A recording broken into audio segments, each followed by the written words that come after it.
이승만이 도대체 뭘 잘못했습니까? 아니 그 아까 예서도에 나왔는데 불굴의 항일 투사가 아니었다고요?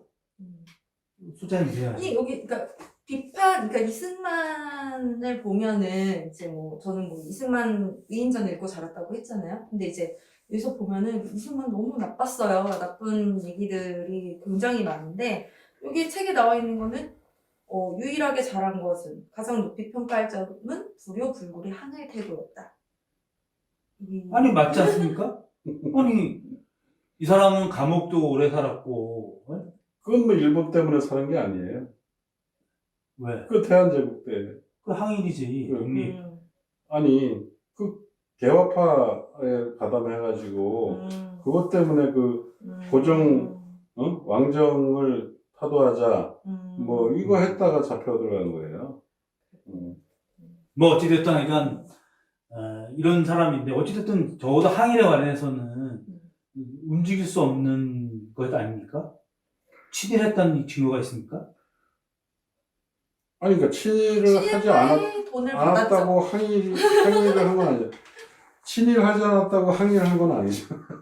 항일이라고 그냥 결국에는 미국에서 호의무식하고 잘 사는 거예요. 그 이승만이 마치 미국에 있으면 엄청나게 막 그 편하게 지낸 것처럼 하지만 조야에서 얘기하고 아니 세계에서 가장 강대국인 미국에서 어쨌든 독립을 하려고 했던 나는 그게 장개석이 어떻게 해서 자꾸 한 것보다 훨씬 나은 것 같거든요.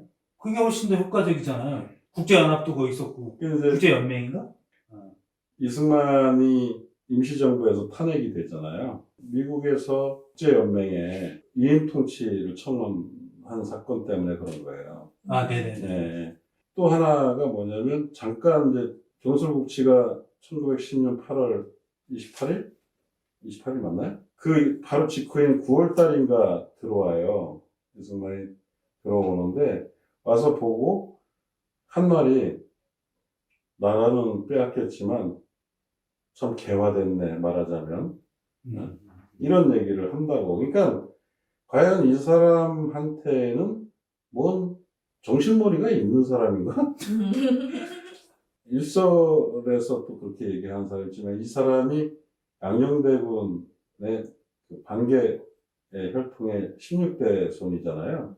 그런 얘기도 했다는 거예요. 왜 양녕대군이 세종한테 양위를 해가지고 사양을 해서 사양하지 않았으면 자기가 완전 왕족인데 양녕대군이 그 16대 할아버지가 그래가지고 그냥 그 왕족의 이 말하자면 부스러기밖에 안 되는 거야.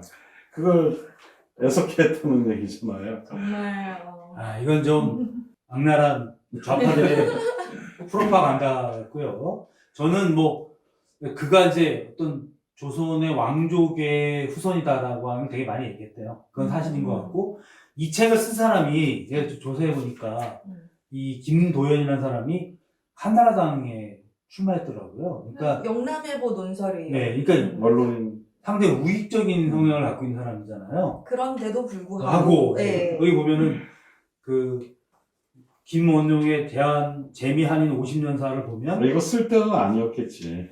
아니 어찌됐든 지금은 어떻게 되는지 아니 뭐 그렇게 따지면 뭐 이재호 김문수가 80년대에 얼마나 세고 그래요. 근데 여기 보면 이제 다른 얘기도 보면 그 사람의 어떤 그 외교 분열주의적 작태 이거 보면은 그거 엄청나죠. 네, 이건 뭐가 있었냐면은 열망이 있었던 것 같아. 조직의 장, 대장 뭐 이런 거에 대한 열망이 권력 욕구. 그러니까 뭐든지 자기 중심으로 돼야 되니까 분란이 일으키는 거지. 그렇죠?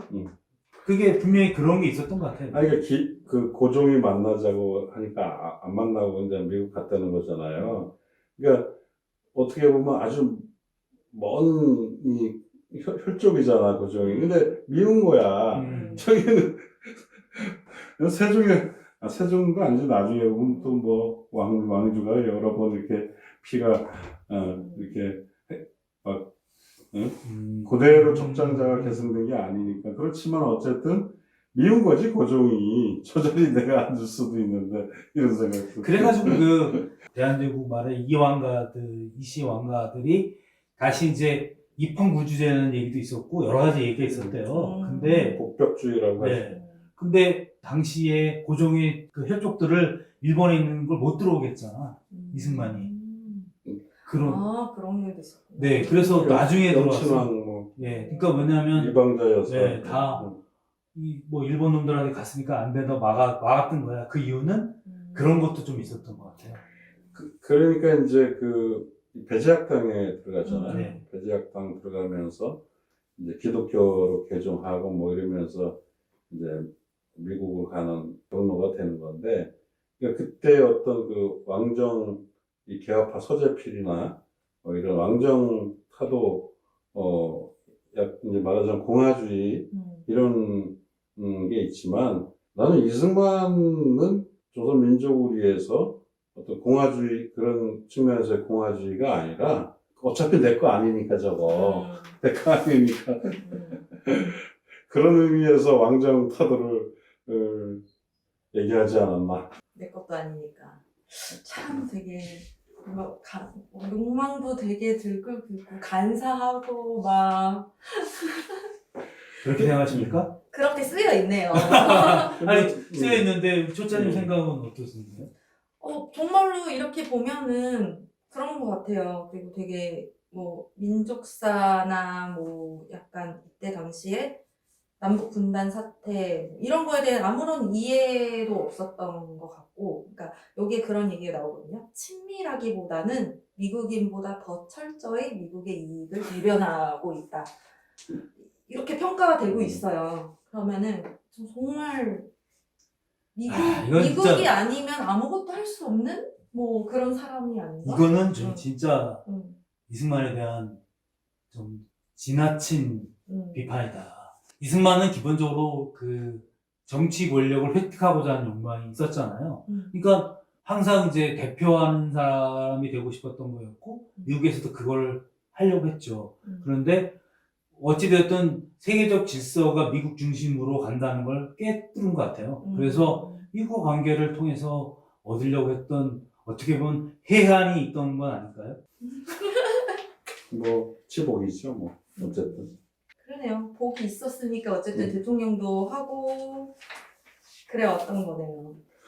그게 이제 미국에 생활하고 나니까 이 김구도 그렇고 이승만도 그렇고 이제 문제는 뭐냐면 이 원래 본거지인 우리나라 한반도와 떨어져 있었던 거야. 둘 다 몰랐어. 너무 멀리 떨어져 있는 거지. 그러니까 사실은 와서 이게 이 관계가 있는 것 같아. 이 떨어져 있는 관계가 뭐 김구도 그때 간 이후로 거의 30년 만에 왔잖아요. 그죠? 이승만도 한 30년, 40년 만에 왔으니까 그런 의미에서 보면은 현재의 한국적 질서, 한반도 내에서의 어떤 조선인의 생각들 이런 걸 잘 몰랐던 것 같아요. 그래서 각자 자기가 생각했던 세계관 속에 접근해 버린 것 같고, 근데 그런 와중에도 이승만은 아까 말한 남한의 물리력을 가지고 있는 미군과 밀접한 관계를 맺으려고 하고 정치적 판단이 빨랐던 것 같아요. 아, 이게 미군과 자리를 잡아야 되겠구나. 이런 판단이 있었던 거죠. 근데 왜 이렇게 한성 정부에서도 집정관 총재로 추대가 되고 또 상해 임시정부에서도 대통령 뭐 여기에 이제 추대가 되고, 심지어는 1945년 해방 이후에 건준 이후에 이제 9월달에 인민공화국 선포가 되잖아요. 박헌영 계열이 주도해서 거기서도 주석으로 추대가 된다는, 박헌영에 의해서도 주석으로 추대가 돼.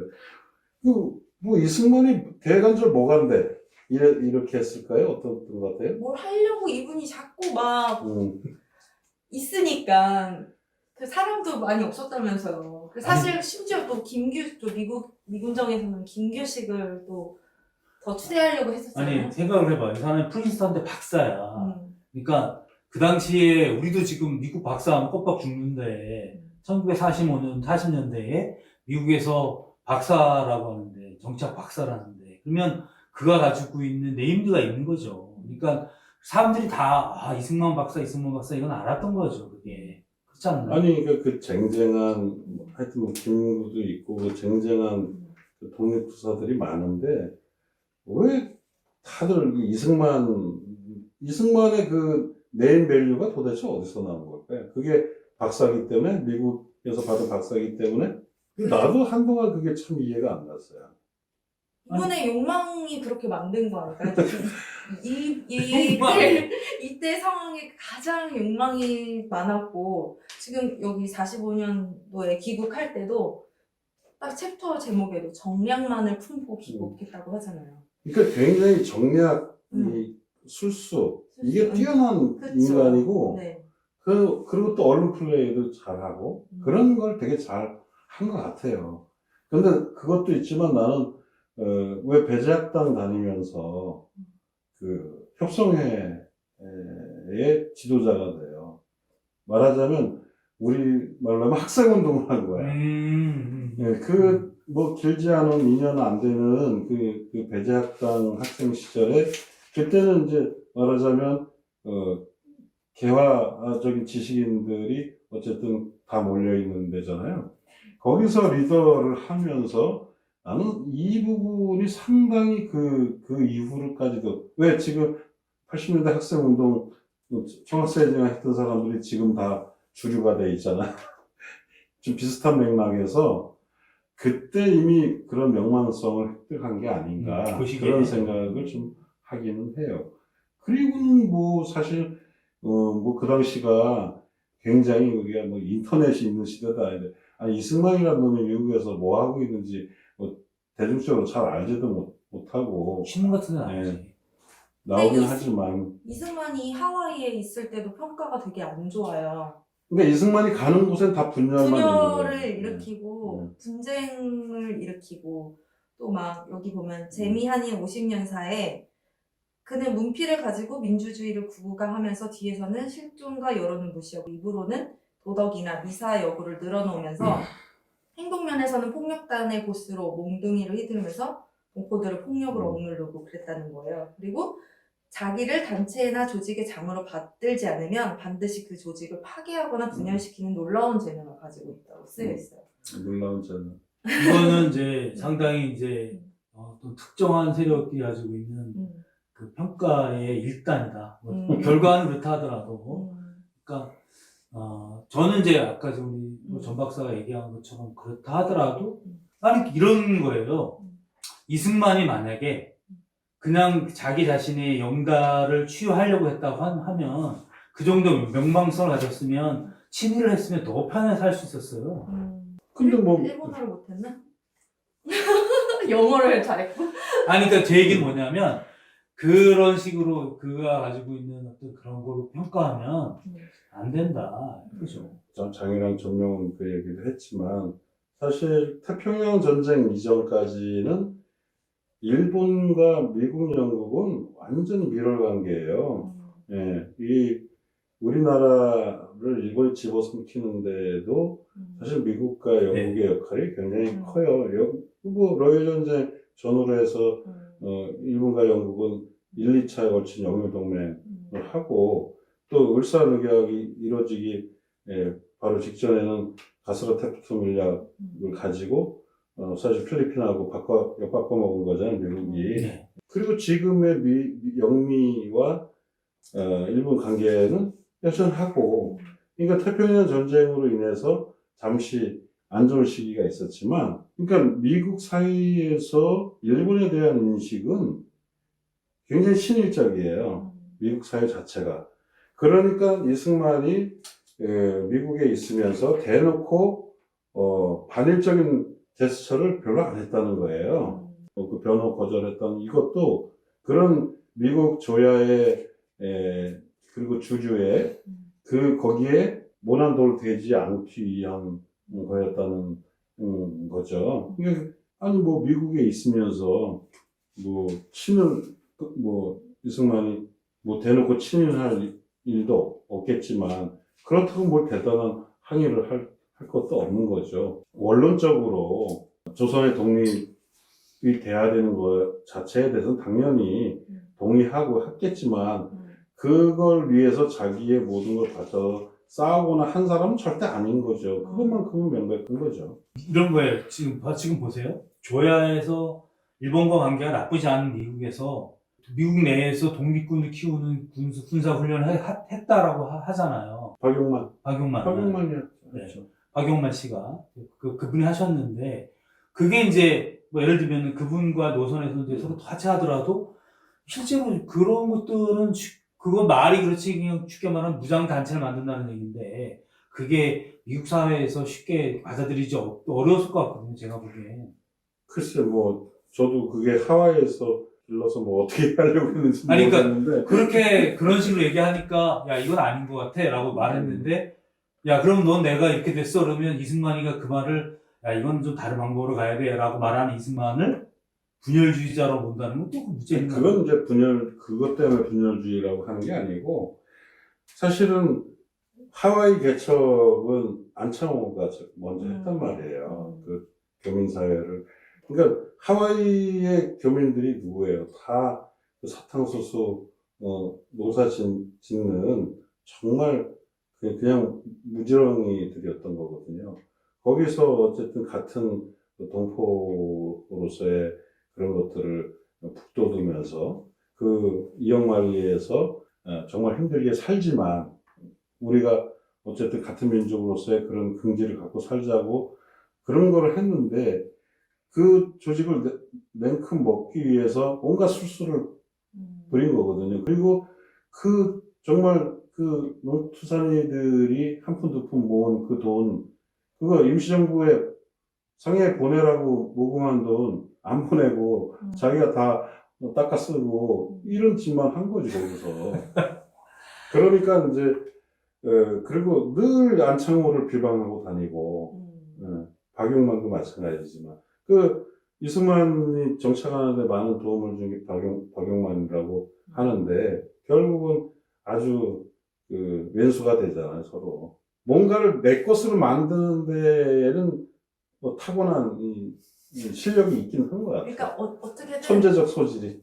이승만보다 더 추대받던 사람들이 이렇게 더 뭔가 존경받던 사람이 있었는데 그 라이벌이라고 생각하면 그 사람한테 어떤 일종의 프레임을 씌워서 자기가 이렇게 높아지는 그런 일들을 되게 잘하지 않았나? 좀 보면은 뭐 하와이에서도 그렇고 여기 와서 뭐 친일파를 청산하는 과정에서도 친일파의 돈을 받고 그리고 정치 자금으로 쓰면서 그 친일파를 왜 몰아내지 않느냐고 뭐라고 하는 세력한테는 공산주의를 또 씌웠잖아요. 그래서 뭐 약간 그런 식으로 그러니까 자기의 권력과 명예만 있는 거지 거기에 도움이 되면 어떠한 짓도 마다하지 않는. 그리고 만약에 국내에 계속 있었으면 뭐 친일파가 됐을 수도 있겠지 뭐. 충분히 그럴 소질이 너무하지 않나? 그런 것 같아요. 근데 안 있지.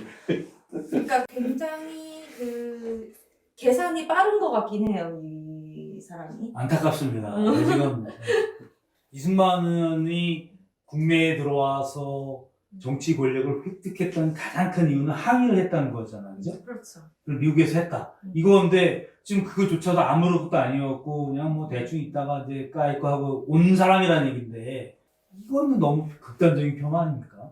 그러니까 뭔가 운동을 하거나 뭐 적극적으로 싸우진 않고 그나마 이제 지식인이었고 박사님이었으니까 이건 옳지 않아 이 정도 말했습니다. 반일의 입장을 가지고 뭐 나름 역할을 한 게 아무것도 없다고는 말하진 않지만 왠지 항일이라고 표현하기에는 수긍이 되질 않는. 네, 진짜 그러니까 빠르게 일을 하겠어. 반일이 조금 더 소극적인 개념이라면, 좀 더 적극적인 개념으로서 항일? 이라는 데 대해서는 별로 동의가 안 되는. 아니, 그러면 어떻게 친일파를 껴안고서 갈 수가 있냐고. 그건 말이 안 되잖아. 그거는 이제 그걸 다 보여주는 거지. 욕망이지, 욕망. 아니, 그러니까 원래 그런 인간이라는 거지. 그리고 한반도 분단 역시 잘 몰랐던 것 같아요. 그러니까 잘 몰랐던 게 아니라 그냥 오로지 권력을 잡을 기회로만 보고 분단을 뭐라고 해야 되지? 그런 걸로 받아들인 거죠. 그러니까 이런 것 같아요. 국제 질서가 어떻게 돌아가는지는 알았던 거죠. 아유, 당연히. 당연히 알았던 거예요. 어디가 힘이 있는지는 그래서 아는 거예요. 그런 거는 귀신같이 하는 놈이에요. 그러니까 지금 여기서 보면은 한국에 들어올 때 메가더를 만나잖아요. 그 다음에 그때 들어와 있던 하주를 만나요. 메가더는 그때 일본 총독부잖아요.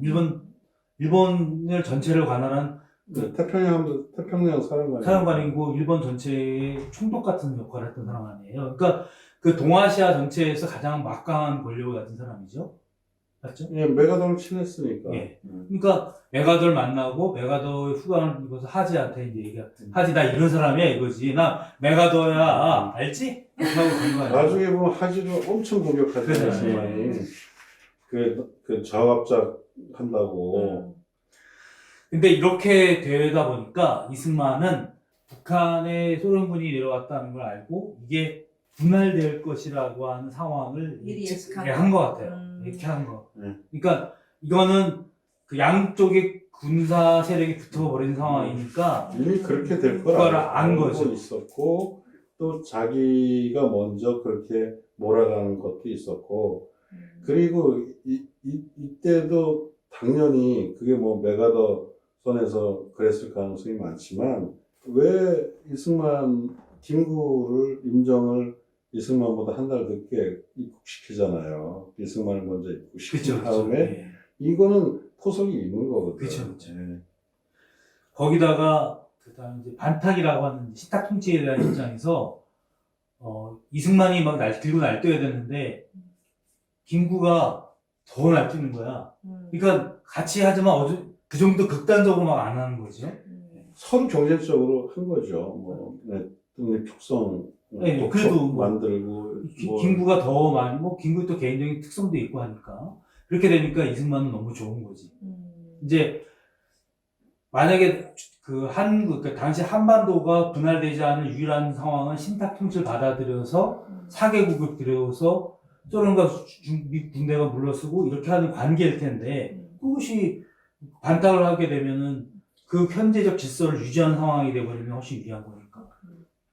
아니 그러니까 뭐 꼭 신탁 통치가 된다고 할 수도 없었던 거예요. 사실 이서봉에서 내세운 대로 임시정부를 구성해서 거기에서 그러면 신탁 통치를 할 건지 거기서 일치 단결해서 우리 도저히 신탁 통치 못 받겠다 하면 안 될 수도 있었던 거죠. 근데 일단 남과 북이 잘려 있고 남한 내에서도 그 서로 이해관계가 다른 속에서 도무지 조율이 안 되니까. 그러니까 여기에는 당연히 이제 북한의 김일성도 책임이 있는 거고 남한의 박헌영도 책임이 있는 거고 다 그런 부분인데 계속 서로가 못 받는 것만 서로 카드를 내미니까 소련도 마찬가지였던 거고.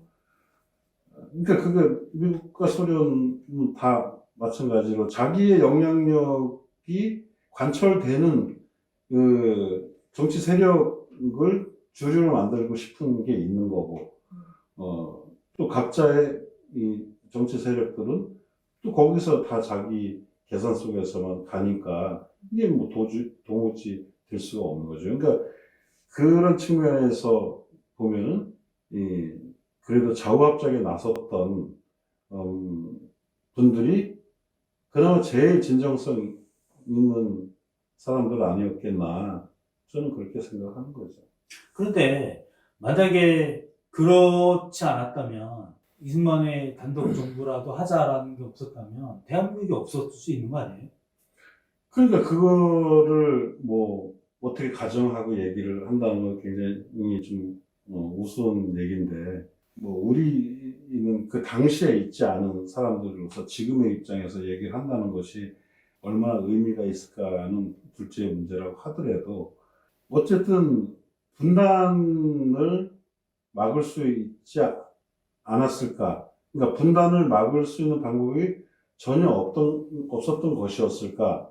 그 통일된 한반도가 여운용을 중심으로 해서 됐을지 누굴 중심으로 해서 됐을지 모르겠지만 근데 이 과정 자체가 사실은 굉장히 의미가 없는 게 이미 남부 소련군과 미군이 진주하면서부터 그 가능성은 거의 없었다고 봐야죠. 그러니까 음.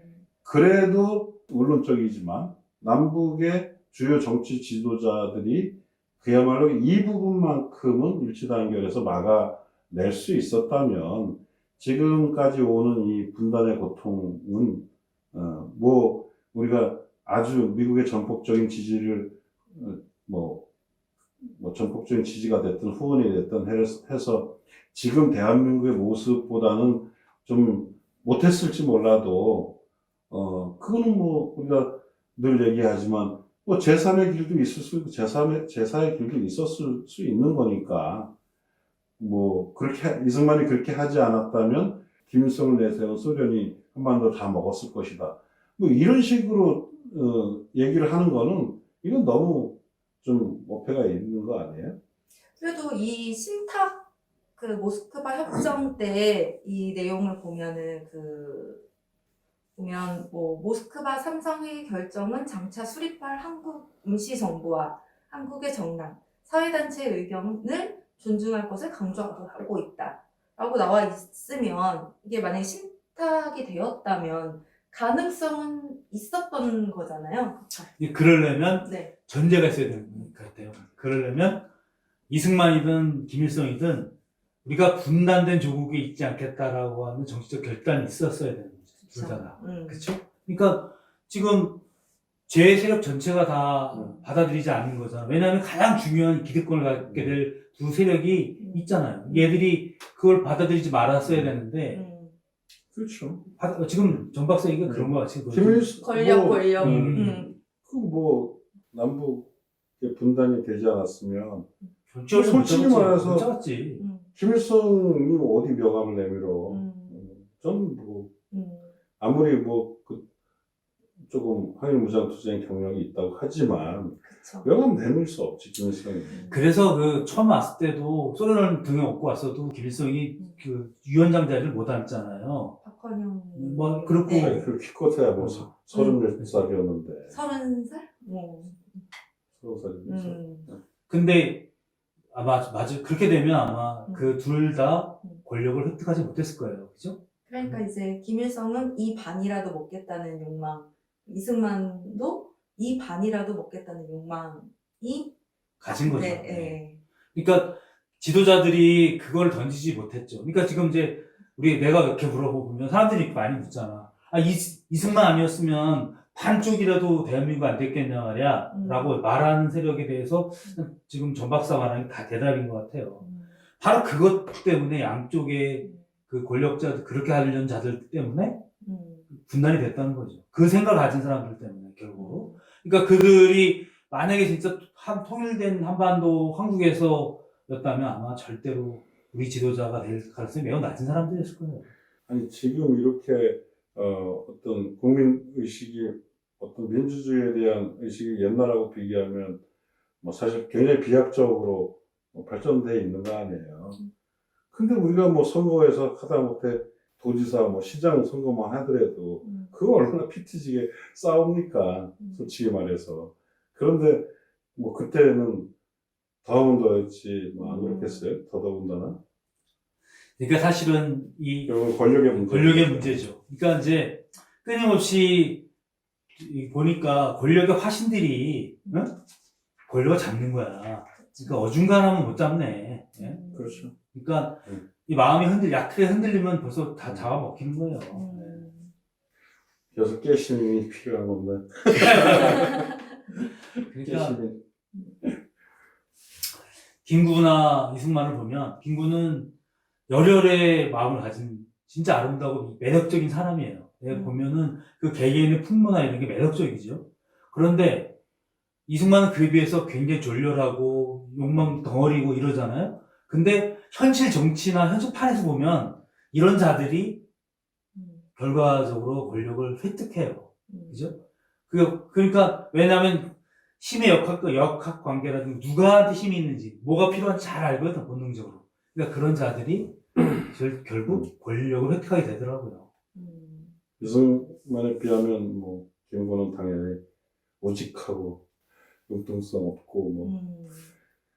근데 어쨌든 이승만은 굉장히 민주주의를 위해 뭐 이런 것들을 해온 것 같지는 않다는 생각은 들어요. 네. 민주주의를 수호하기 위한 행동들은 아니었다는 생각이 그건 뭐 그 이후에 네. 대한민국의 역사를 봐도 그건 네. 다 나오고. 그게 참 희한한 게 그렇다잖아요. 뭐 유럽에 그런 뭐지 중동에 있는 독재자들이나 이런 애들이 유학을 가잖아. 네. 가서 공부하고 오잖아. 시리아의 그 대통령 있잖아. 알사다트인가? 가가 의사였다잖아, 영국에서.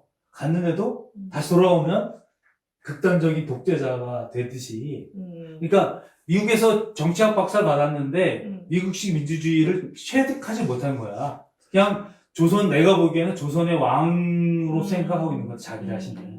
그러니까 자기 위에 다는 다 이제 인간같이 아닌 거지. 그러니까 미국에서 공부 왜 했냐고. 아까 말씀드렸죠.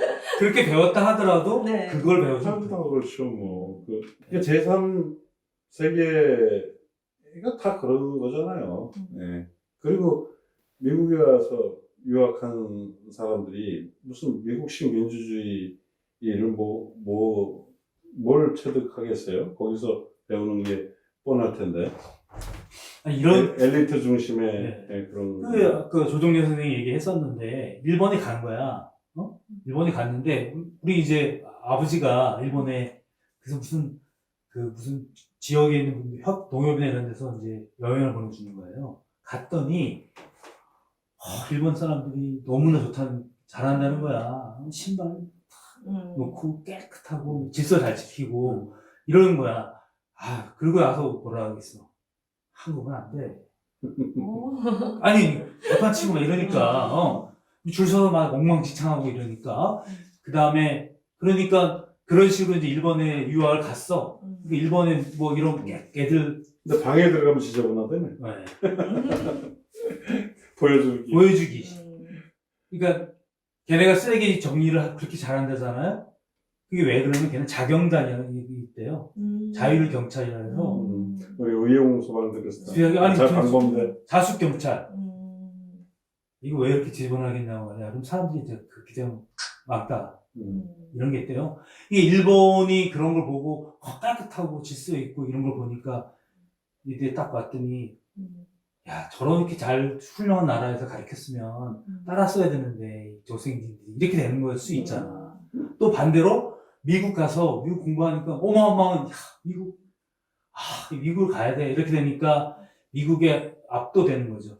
그 역사학자니까 잘 아시지만 열하일기 쓴 박지원이나 우리 소위 말하는 북학파라는 사람들이 쓴 책 읽어보세요. 박재가가 쓴 책을 읽으면 우리는 완전 개쓰레기야. 중처럼 됐어야 된다. 청나라 봐라. 청나라 성은 다 벽돌로 만드는데 우린 짱돌로 만들어가지고 약하고 이런다고. 지금 말하는 친미야 저리 가랄 정도로 친중으로 얘기해요. 그러니까 왜냐하면은 그렇게 가버리면 또 그렇게 극단적으로 오는 경우도 있죠. 지금 분단이 돼서 그러니까 지금 와서 생각해보면 이제 탁을 하든 반탁을 하든 이때 당시에 이제 좌우라는 게 완전 극명하게 생긴 거잖아요. 그러면은 이제 어쨌든 지금에서 그 사상이 무슨 의미가 있는 저는 그런 생각이 들거든요. 지금 공산주의랑 민주주의랑 다 교류하고 하잖아요. 그냥 남과 북만 교류를 하지 못하고 있는 거잖아요. 우리 좀 빙의를 해봅시다. 네. 우리 마지막으로 만약에 추자님이 김구와 이승만을 빙의해서 네. 그 지점이었다면 어떻게 행동하셨을 것 같아요? 김구로 빙의를 하면 저는 일단 여운형과 손을 잡고 그리고 어떻게든 친탁을 해서 통일된 조국을 이뤄내지 않았을까. 약간 타임머신 타고 와가지고 이제 그런 것 같은데 정 박사는 어때요? 얘기를 한번 해보면 나는 김구 빙의에도 김구가 특별히 다른 걸 할 수 있을 게 없었을 것 같아요. 그 상황에서 그러면 친일했던 놈들하고 붙어서 할 것도 아니고 그렇다고 지금 미국 놈들이나 소련 놈이 다 해서 지들이 다 할 텐데 진짜 마지막으로 불을 사질렀을지 몰라도 특별히 더 다른 선택은 할 수 없었을 것 같아요. 저는 이 책을 읽고 나서 아까 나라도 어쩔 수 없었겠다? 네, 나 사실 특별하게 할 수가 없었을 음. 것 같아요. 나는 아무리 봐도 묘수가 별로 안 나오는 것 같긴 해요. 근데 뭐 전 박사는 어때요? 김국이. 별로 빙의하고 싶지 않아. 그러니까 이승만. 그러면 뭐 난 철저하게 권력의 화신이 돼야겠지. 같은 길을 가는. 근데 이게 참 여전히 나는 분단이 되는 그 순간부터 이거는 완전히 뭘 해볼 수가 없는 거예요. 그러니까 이 분단이 되지 않았으면 분할 점령. 그러니까 어쨌든 간에 뭐 맞서 싸우든 뭘 할 수 있을 텐데 그게 자체가 형성이 안 되는 거예요. 북은 북대로 안 되고 남은 남대로 안 되잖아. 그럼 남한에서만 뭐 그렇다고 해서 그럼 전부 총 걸기해서 미군 정하고만 싸워? 이것도 성립이 안 되는 얘기가 된단 말이에요. 이미 이 분할된 상황에서. 그러니까 참 뭐 다 책임에서 자유롭지 못하지만 어느 누구도 사실은 별 뾰족한 수가 없었을 거다. 그러니까. 네. 결국은 이제 그런 어떤 비극적인 길을 걸어온 거고. 근데 저는 김구가 마지막 선택했던, 물론 시기도 늦었고 이미 그때는 더 이상 이미 꺼져가는 불꽃이었지만 그래도 마지막에 그 남북 협상을 해서라도 어쨌든 단독 정부를 막아보려고 했던 것 자체는 충분히 인정해 주고 싶다. 저는 뭐 솔직히 그래요. 그러니까 우리가 지금 대한민국의 입장에서 이 정도만 돼도 어쨌든 잘 된 거 아니냐라고 생각할 수는 있지만 북한은 모르겠고 이렇게 생각한다면 그러겠지만은 사실은 이 과정에 오는 그 70 몇 년 동안의 그 치렀던 대가들은 어마어마한 거죠. 한국 전쟁부터 시작해서 어마어마하죠. 그렇기 때문에 지금 대한민국이 좀 살만하다고 해가지고 그래 이승만이 잘했어. 이거는 좀 올바른 태도가 아니라고 본다는 거죠. 저는 이 책에서 이 이승만 노선의 재검토에서 제일 공감이 됐던 부분이 마지막에 지금 우리는 이승만 체제의 연장 아래 살고 있는 오늘이라는 말이었어요. 그러니까 그때에도 이 잘못된 것들이 계속 오고 있는 이 시대에 살고 있다. 그 점이 참, 네. 그래서 저는 지금 대한민국을 만든 거는 이승만이 만든 게 아닌 거고, 박정희 만든 게 아니고, 그 시대를 살아온 우리 민중이라고 하든, 국민이라고 하든, 우리 그 각 계기마다 어쨌든 집단적으로 저항하면서 저항의 역사를 만들어 오면서 지금까지 전진해 온 것이지, 이게 그냥 가만히 앉아서 이승만이 하면 하는 대로 아니면 군부가 하면 하는 대로 이렇게 해서 지금의 결과가 나온 건 절대 아닌 거잖아요. 우리가 4.19부터 시작해서 쭉 온 과정들이 그렇다고 해서 지금 또 대한민국이 파라다이스도 아닌 거고 굉장히 여전히 많은 문제들을 가지고 있는 거고 그러니까 우리가 지금 현재도 그렇고 앞으로도 그렇고 계속 어떤 그런 제대로 된 시민의식을 가지고 계속적으로 이 부분에 있어서 권력을 견제하고 어떤 그야말로 민주주의가 그야말로 일상에서도 관철될 수 있는 그게 선진사회니까요. 그런 거 보면 우리가 예를 들어서 북유럽이나 이런 사회와 비교하면은 그런 행복지수라든가 아니면 그런 민주주의적인 거라든가 이런 거는 여전히 엄청 뒤떨어져 있잖아요. 테러가 너무 많았던 게 안타깝더라고요. 네. 역사를 배우는 거는요. 또 우리가 한 70년 후에 우리 후손들이 지금 우리가 선택하고 있는 이 많은 선택들을 어떻게 평가할지에 대한 생각을 해보면 좀 전율이 옵니다. 지금 우리가 하나하나 하는 것들이 그때 왜 그랬어? 라고 할 수도 있을 테니까요. 우리가 김구와 이승만의 이야기를 나누면서 마치 지금 다 알고 있는 과거를 가지고 이것저것 짜맞추기 하려고 잘난 척 하려고 하는 것이 아니라 이 시기에 왜 그랬는지에 대한 생각해 보는 것, 그걸 통해서 우리가 현재의 우리는 과연 올바른 선택을 하고 있는지에 대해서 다시 한번 생각해 보는 시간을 갖고자 합니다. 이것이 바로 우리가 골방 세미나에서 해전사를 배우는 이유이기도 합니다. 오늘 김구와 이승만에 대해서 해봤고요. 다음 시간에는 여운형과 박헌영에 대해서 배우는 시간 갖도록 하겠습니다. 오늘 장시간 애쓰셨는데요. 뭐 혹시 또 마지막으로 좀 끝말이라도 하실 말씀 있으면 없으면 뭐 안 하셔도 됩니다. 네네. 아니 이승만은 이제 1875년생이고 김구는 1876년생 한 살 차이인데 어떻게 보면 우파 정치인의 두 거두고 라이벌이고 근데 뭐 깨끗이 이승만의 완성으로 이제 끝난 거긴 하지만 역사는 끊임없이 반복되면서 또 변화하고 발전하는 것 같습니다. 우리가 오늘 좀 뭐 역사 공부하면서 특히 이제 이 근대사를 공부하면 답답함이 계속 쌓입니다. 끝날 때마다 답답하죠. 네, 그러면서 우리 한 시대를 한번 좀 많이 씹어보게 되기도 합니다. 아무튼 저희 오늘 골방 세미나를 좀 재밌게 이렇게 유익하게 보셨으리라고 또는 기대합니다. 저희 골방 세미나가 좋으셨다면 구독과 좋아요를 부탁드립니다. 여러분 많이 좀 부탁드리겠습니다. 그럼 안녕히 계세요.